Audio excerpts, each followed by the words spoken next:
December 7, 1941. A battleship heeled in burning water, smoke turning the morning sky into a bruise, and a man whose job was to serve coffee and clean mess tables found himself at a machine gun. What happened next would ripple beyond a single ship's deck. It would travel across headlines, through training grounds, and into the office of one of America's most famous generals, who, upon hearing the story, refused to let it be reduced to a curious footnote. This is the story of that moment of recognition, of how courage in a confined, segregated corner of the Navy became a lever for a broader question about ability, leadership, and prejudice. Doris "Dorie" Miller was, in every formal sense, the Navy system expected him to be. A mess attendant assigned to a steward rating, one of the jobs black sailors were largely limited to in 1941. The Navy's racial policy then was explicit. Duties, promotions, and opportunities for combat were funneled along lines that society enforced, and the ship's routine reflected that order. Miller's daily world aboard the USS West Virginia was the galley, the mess decks, the service of officers' quarters. He was neither trained as a gunner, nor listed among the ship's fighting complement. Yet when the first wave of Japanese aircraft hammered the Pacific Fleet at Pearl Harbor, the formal divisions of labor collapsed in the space of a single conflagration. The attack itself resists any tidy sequence. It begins with the abrupt staccato of engines and the high metallic ping of strafing rounds. It unfolds in clouds of black smoke and oil that carried fire across the harbor's surface. It is punctuated by the concussion of torpedoes and the cathedral-splintering reports of shells. On West Virginia, the deck tilted as the ship took torpedoes below the waterline. Bulkheads steamed and hissed. Sailors were slapped by shock waves and flung into trenches of damaged metal. In the chaos, the ordinary work of the mess deck vanished under adrenaline. Miller moved through that chaos not because policy allowed it, but because people in immediate danger demanded it. Several crew members later described what they saw in terms that mix admiration, practical astonishment, and a historian's caution. A wounded captain lay on the bridge, mortally hurt, but still conscious. Miller, by duty or by instinct, carried him to safety, cradled him and tried to keep him alive as the ship burned. When he saw gaps in the ship's air defenses, unmanned anti-aircraft mounts whose trained crews had been killed or thrown from their stations, Miller did what others also did in those hours. He seized the nearest weapon and began to fire. Accounts say it was a heavy-caliber anti-aircraft gun, on the order of a .50 caliber twin, set up for the ship's air defense. He had no formal instruction in its service. He had learned, if at all, from passing observation, and the kind of practical, informal knowledge sailors absorb while living aboard a fighting ship. For roughly 15 minutes in the middle of the attack, Miller is said to have worked that gun, experiencing the machine's recoil, sighting along its barrel, and sending tracer lines into the skies where Japanese planes carved their profiles. Witnesses reported that from below and behind the knuckle of the superstructure, they could see smoke trailing from a Japanese aircraft after he fired. Some members of the crew later identified at least one plane that brokenly fell away, smoking and spiraling, one of the more dramatic images that would attach to the story in subsequent retellings. Yet the exact technical truth remained, and remains, contested. Later investigations would find no conclusive evidence tying any confirmed shootdown to Miller's bursts, and historians have debated whether the damaged plane was damaged by his rounds or by other defensive fire. The responsible, evidence-driven account is this. Crew testimony attributed at least one damaged enemy aircraft to the fire emerging from his station. Contemporary witnesses in the Navy Cross citation highlighted his extraordinary courage, but did not provide conclusive ballistics tying a specific wreck to a specific position on West Virginia's deck. Where certainty was absent, the human clarity of what Miller did was not. There is a hard beauty in that kind of clarity. A man with no formal right, even by the Navy's rules then, no expectation, to touch a gun took his place nonetheless. He moved between the dying and the tools of war, held a wounded officer in one instant, and trained a weapon in the next. The ship that morning became a place where formal hierarchies bent under the weight of survival. In the aftermath, the ship settled into the mud of the harbor, and the count of the living and the dead began. Captain West Virginia remained one of the mortalities from that day, and many of the ship's sailors whose names would later be read in casualty rolls had their last acts defined by an instant's improvisation and courage. The Navy's immediate administrative response to Pearl Harbor was, as might be expected, focused on damage control and combat operations. That urgency, however, did not prevent the story of Miller from floating up from the deck into the broader public sphere. Black newspapers, most notably the Pittsburgh Courier and the Chicago Defender, picked up the tale with a moral urgency that the mainstream press often lacked. For Black Americans already accustomed to seeing valor filtered through a lens of stereotyping and minimization, the image of a black mess attendant who had not only saved an officer but also manned a gun and fired at the enemy had a particular combustible power. The black press seized that power. They hailed Miller as a symbol of courage that called into question the logic of keeping able bodies confined to non-combat roles. Their headlines were not merely about one man's bravery, they were arguments laid across the pages. If Dorie Miller could fight, how could policy continue to deny black sailors training, ratings, and positions where their abilities mattered? The Navy, aware of the need for public morale and the propaganda battle that sat alongside physical combat, made an early decision to recognize Miller. The award was not a private honor, it was a public event. On March 27, 1942, aboard the USS Enterprise, Admiral Chester W. Nimitz pinned the Navy Cross on Miller's chest. The ceremony was photographed and distributed. Images of Miller in crisp whites, standing beside admirals and flanked by sailors, became a kind of contradiction and reconciliation in a single frame. He was a hero publicly honored by the Navy, even as the Navy's institutional practices still circumscribed his daily opportunities aboard ship. Yet Miller's reception of attention was complicated. In interviews and in accounts from those who worked with him, he displayed a modesty that did not match the headlines. He was said to be uncomfortable with the celebrity that followed, preferring the relative anonymity of ship life to the parade of applause and the insistence that his action be turned into symbolism. This discomfort did not mute the force of his story. If anything, it intensified it. For civil rights leaders and editors of the black press, Miller's reluctance was a moral asset. Here was an unwilling exemplar, someone whose quiet bravery made the argument about equality cleaner, harder to deflect. The Navy's publicity tour that followed the ceremony was a careful choreography between recognition and containment. Miller was taken on a tour that included public appearances and interviews designed to boost recruitment and morale. The Navy emphasized his heroism but remained cautious about how far that recognition could be allowed to push institutional change. The white press and military public relations treated Miller as a useful emblem of American resolve. But the more trenchant critiques, the ones that connected his action to the systemic exclusion of black sailors from combat ratings, were carried forward primarily by black newspapers and civil rights advocates. That tension, between the Navy's desire to publicize heroism and the civil rights movement's insistence on the wider implications of that heroism, would become central to how Miller's story was read, both in wartime and after. It was in the spring of 1942, months after the smoke at Pearl Harbor had cleared, that the story leapt an institutional divide. On a training ground in the Mojave Desert, a general who was building and refining an armored force would hear about the mess attendant who manned a gun. George S. Patton, Jr. was not someone who accepted reports lightly.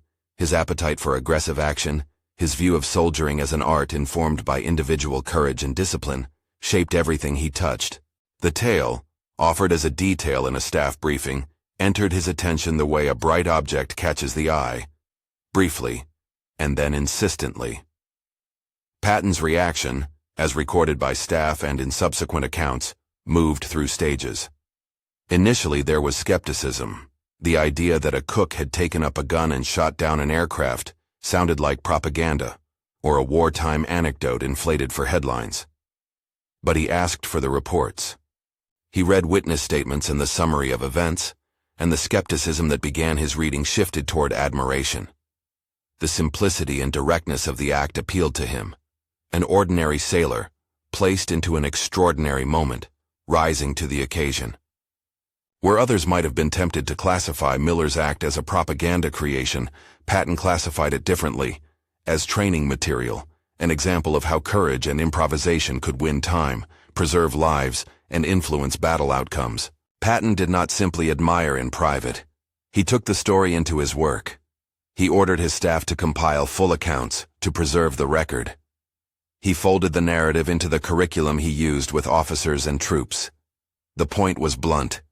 Talent and willingness to fight do not belong to any single race, and preparedness must account for human ability wherever it is found. This was not a quiet philosophical position for Patton. It was a practical creed. In training grounds where doctrine could calcify into comfortable assumptions, he wanted an anecdote that would unmoor complacent ideas about who might fight well. By referencing Miller, Patton confronted a system in which deserving men were kept from opportunities to prove themselves simply because of the color of their skin. He took further steps. Patton wrote to Navy authorities, urging recognition not only as a ceremony, but as a lesson for the services.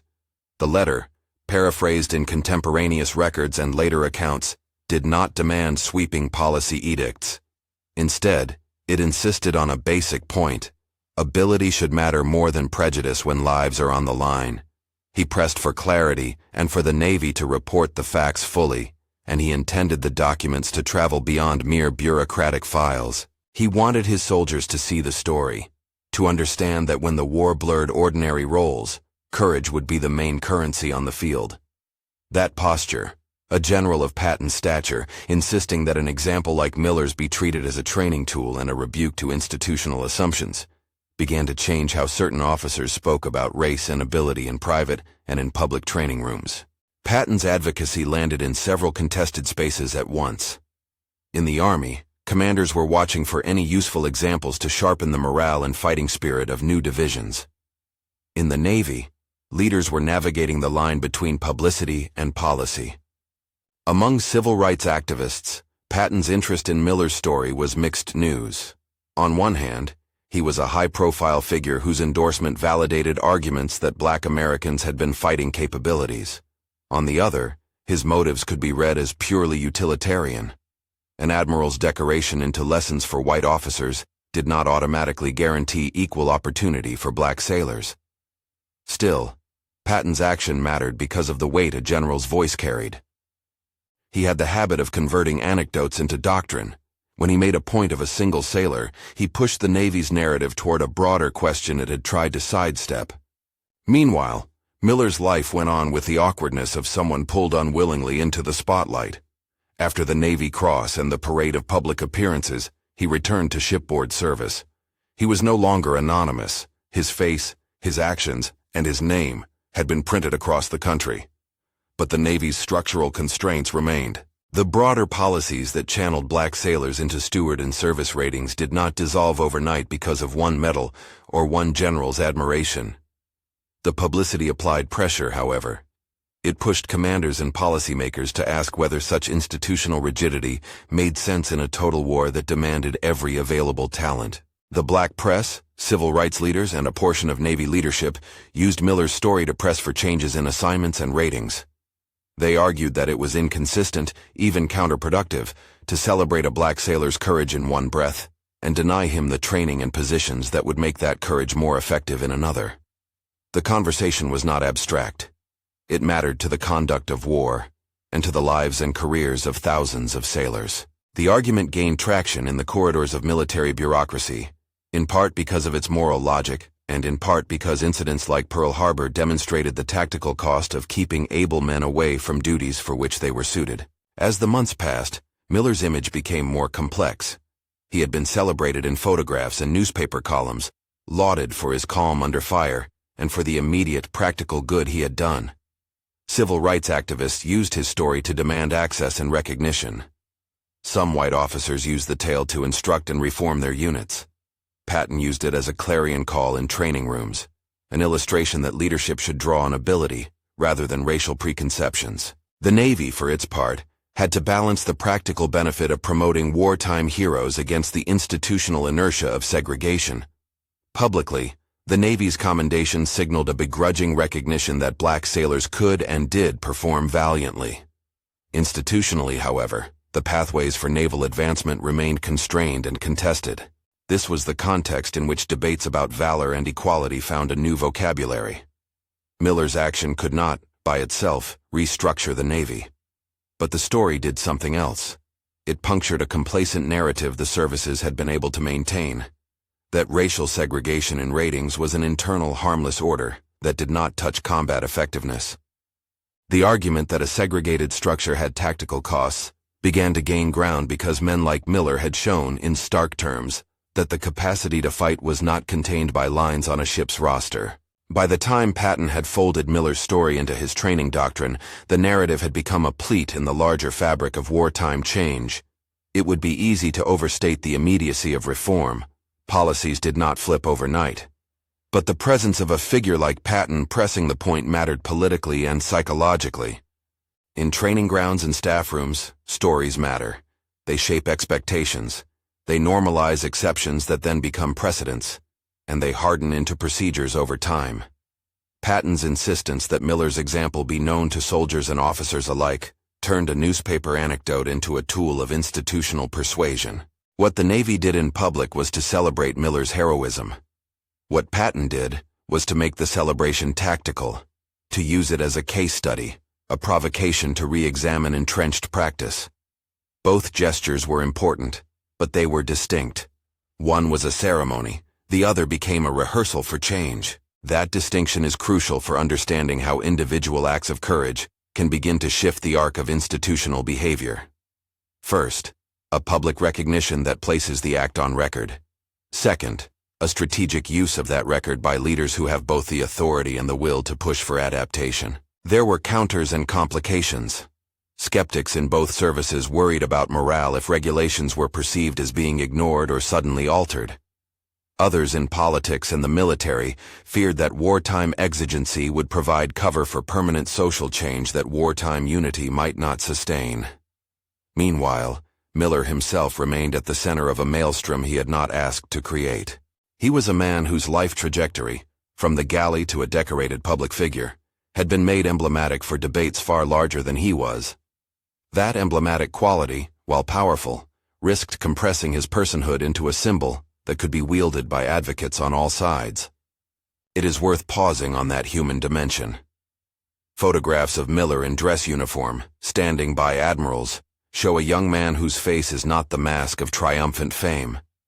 Observers described him as modest, uncomfortable with attention, and deeply tied to the shipboard life he had known before headlines. He was not a willing poster child. His stoicism complicates narratives that would read him solely as a political instrument.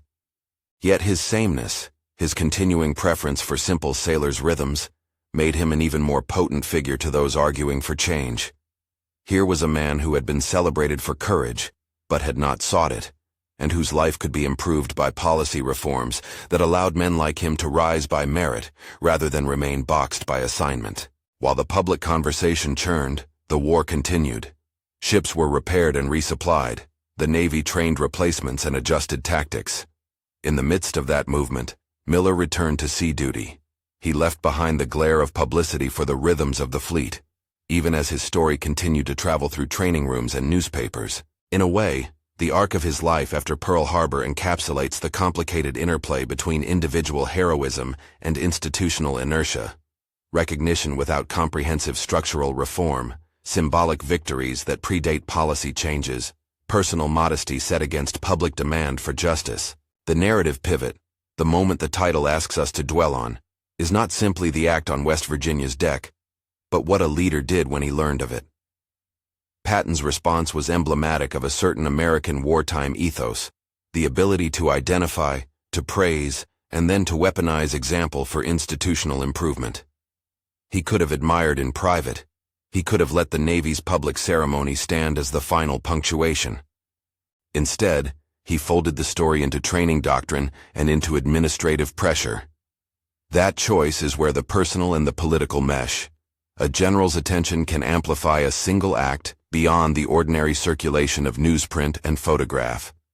Spring 1942 found Patton in his element, practicing mobility doctrine in desert training, cross-checking maneuvers, and shaping the mindset of an army being mobilized on a massive scale. When the tale of the West Virginia reached him, it did so as more than curiosity. He treated it like a case study. He wanted officers to understand that battlefield performance could not be predicted along the lines of race, and that training needed to cast a wider net to find talent. In his own operational language, Miller's action illustrated the kind of split-second resourcefulness a soldier, or sailor, must display under fire. For Patton, the moral and practical dimensions were aligned. An army and navy that limited roles on the basis of race were less effective. A force that recognized and trained all its members would be stronger. Patton's next steps are where our story begins to tilt toward consequence. He ordered documents collected. He asked for fuller after-action reports. He began to mention Miller's case in officer briefings and training sessions. What this amounted to, in practical terms, was a general using bureaucratic channels, staff instruction, and personal authority to turn a wartime anecdote into an argument about personnel policy. That argument would not resolve institutional segregation in a day or in a year, but it inserted a new pressure point into the military's decision-making circuits. If a decorated sailor had been confined to a steward's rating, the services would have to justify why they were continuing to exclude talent from combat roles. At this hinge, the story pauses and opens outward. The immediate consequences, the Army's reactions, Navy adjustments, the broader civil rights implications, will follow.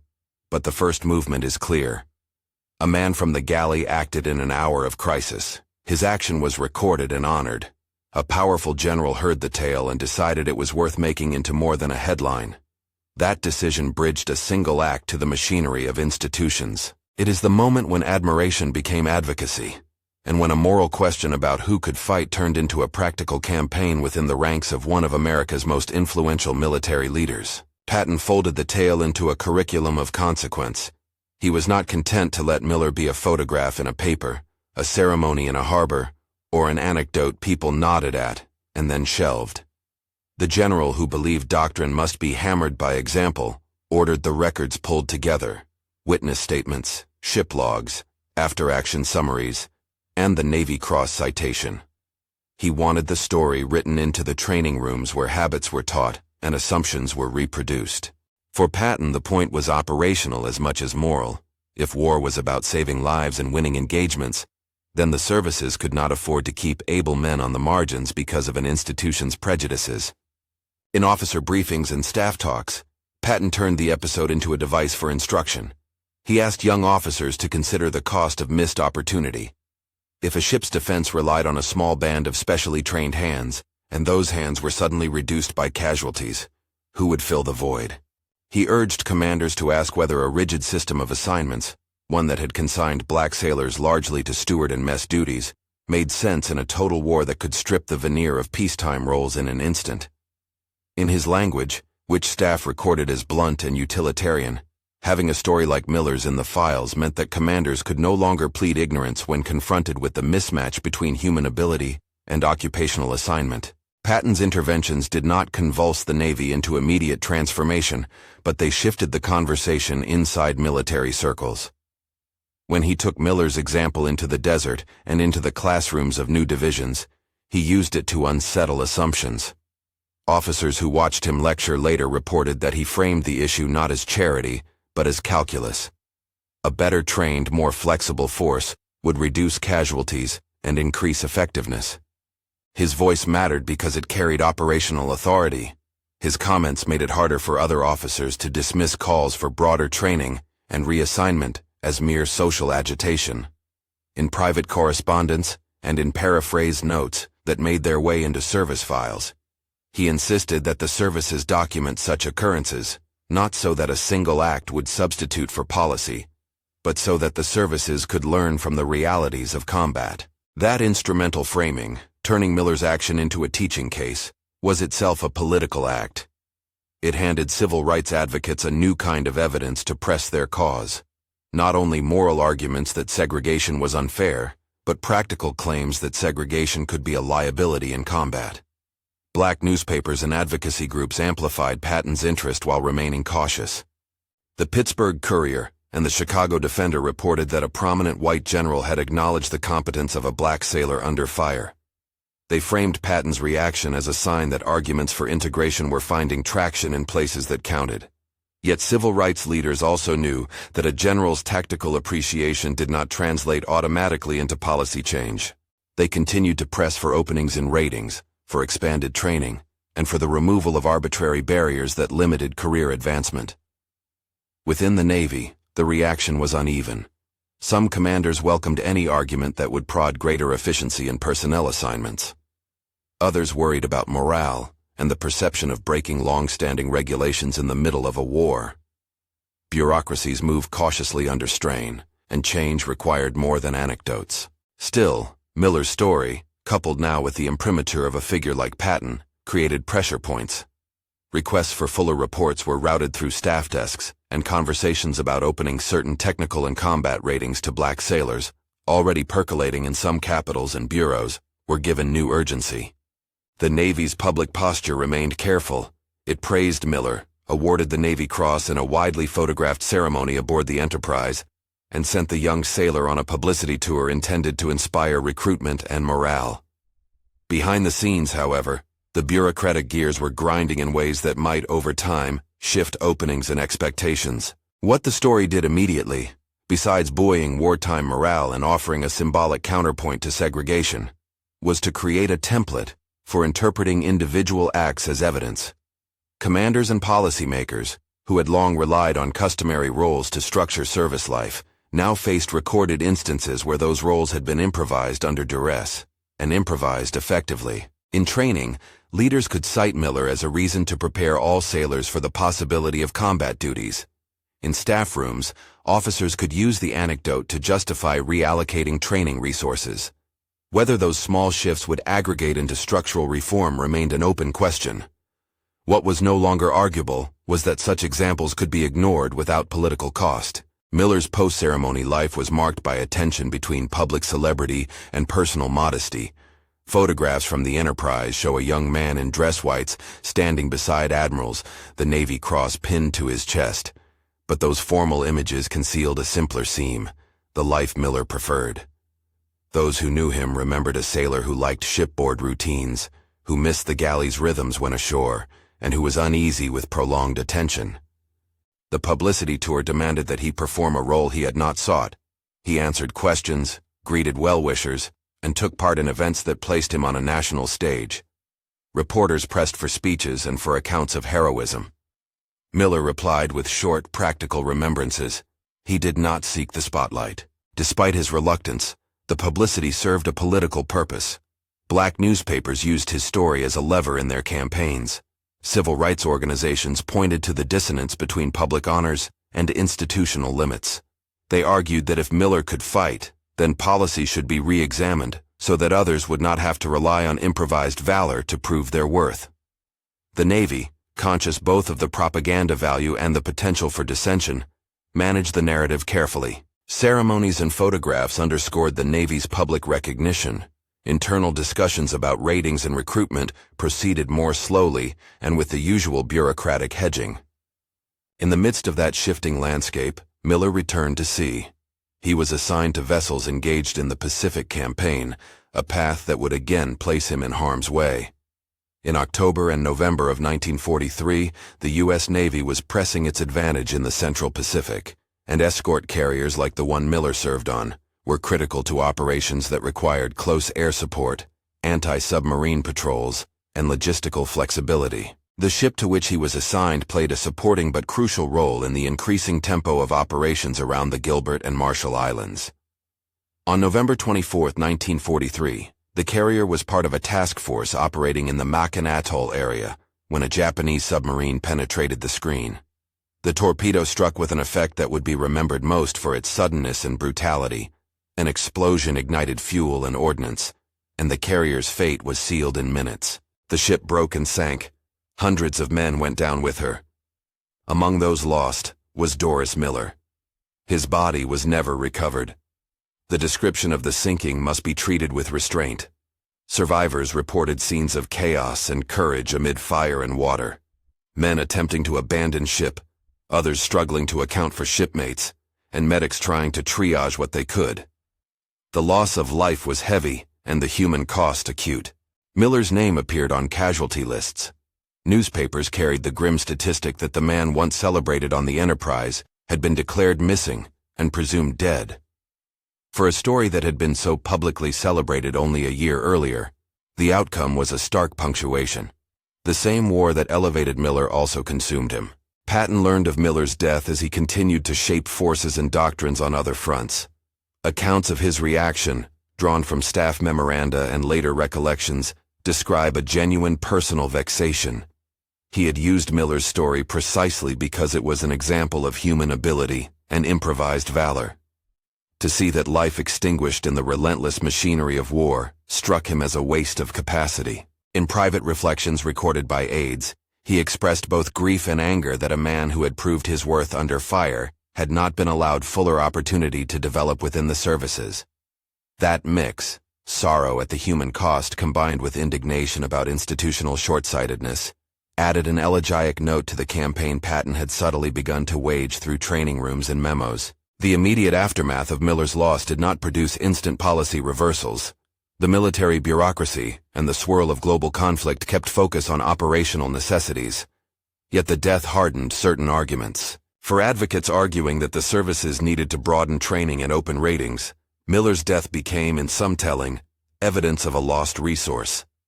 A sailor who had shown capacity under fire, who might have been more widely useful, had his service trajectory not been circumscribed by race. That argument was persuasive not just because it appealed to justice, but because it appealed to efficacy at a moment when manpower and skill mattered intensely. Over the following years, the story of Miller continued to circulate in newspapers, in training rooms, and in the private files of officers who had heard Patton's urgings. The war itself would force many adjustments across the services. The exigencies of conflict, combined with the persistent advocacy of civil rights organizations, and the pressure exerted by examples such as Miller's, produced gradual openings. The Navy, like other institutions, began to experiment with limited promotions, and with assigning black sailors to more technical roles as the need arose. Those steps were incremental and incomplete. They did not dissolve segregation in any single stroke. Yet they were part of a larger wartime pattern, whereby the demands of fighting the war chafed against, and in some cases, loosened peacetime racial restrictions. The formal end of segregation in the U.S. Armed Forces came with Executive Order 9981 in 1948, when President Harry S. Truman directed the desegregation of the military. That order reflected many currents: political pressure, the needs revealed during the war, and the moral argument grown louder because of stories like Miller's.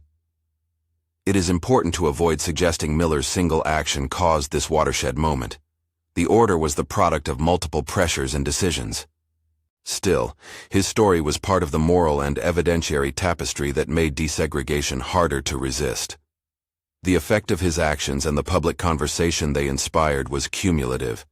Individual acts, public recognition, advocacy by press and activists, and pressure from sympathetic leaders all layered into a context in which institutional change eventually became politically and practically feasible. Miller's legacy did not stop with desegregation. In the decades that followed, his name and image were preserved in local memorials, in civic dedications, and in the continuing efforts of historians and activists to keep alive the story of a sailor who entered combat by necessity, and who then became a symbol for both courage and the cost of exclusion. In his hometown and elsewhere, parks and memorials commemorate his life. The black press's coverage and the Navy's photographs ensured that the narrative would persist, retold in textbooks, documentaries, and classroom discussions about the intersection of race, military policy, and heroism. The long arc of recognition culminated, formally and symbolically, much later. In January 2020, the Secretary of the Navy announced that a future aircraft carrier, CVN-81, would carry the name USS Doris Miller. The naming was a gesture of institutional memory and a public acknowledgement of the man whose actions had reached across departments and decades to touch officers like Patton and communities across the nation. The decision to place his name on one of the Navy's capital ships sent a signal about whom the service now chose to honor, at its highest levels, a departure from the earlier era in which public commendation coexisted with restricted opportunity. The naming was not, by itself, a cure for historical injustice, but it was a form of symbolic restitution, long delayed, acknowledging both Miller's courage and the Navy's changing relationship to its past. Symbols, however, can do double duty. They remember, and they also prompt questions about what remembrance requires beyond naming. The story of Dorie Miller calls for a kind of memory that keeps the man himself in focus. His agency, his discomfort with fame, his willingness to act in a crisis, and the human cost of his death. It also calls for remembrance that understands institutions, how they praise individuals while sometimes denying them opportunities, and how advocacy, pressure, and leadership matter in the slow work of reform. Patton's reaction, practical, impatient, and focused on results, was one lever. The black press's insistence on justice was another. The eventual policy shifts required both moral pressure and strategic argument. The alliance, uneasy as it sometimes was, between different forms of advocacy and the force of wartime necessity, created a pressure that was difficult for peacetime habit to resist. Looking back, the narrative has the shape of both possibility and limitation. A single act of courage forced a public re-examination of assumptions. A powerful general used that act to instruct and to press for change. A nation at war adjusted slowly, sometimes painfully, sometimes incoherently. The arc from mess deck to medal, from desert briefing to policy debate, and finally to the honor of a carrier's name, charts a complicated route. It is a route that shows how individual courage can illuminate institutional failure, and how leadership, when willing to listen and to act, can transform a single anecdote into a lever for broader thinking. That is not to romanticize the past. The Navy's recognition of Miller did not end segregation in a day. The award ceremony and the press photos were not a substitute for structural change. Men like Miller continued to face constraints and the likelihood of danger that did not come with commensurate opportunity. The death of Miller aboard the carrier, lost to an ocean that took so many young lives, remains a solemn reminder of war's human toll and of the waste that prejudice can produce when liability and exclusion intersect. The story also raises questions about the uses of memory. How do militaries honor the dead, while also learning the right lessons?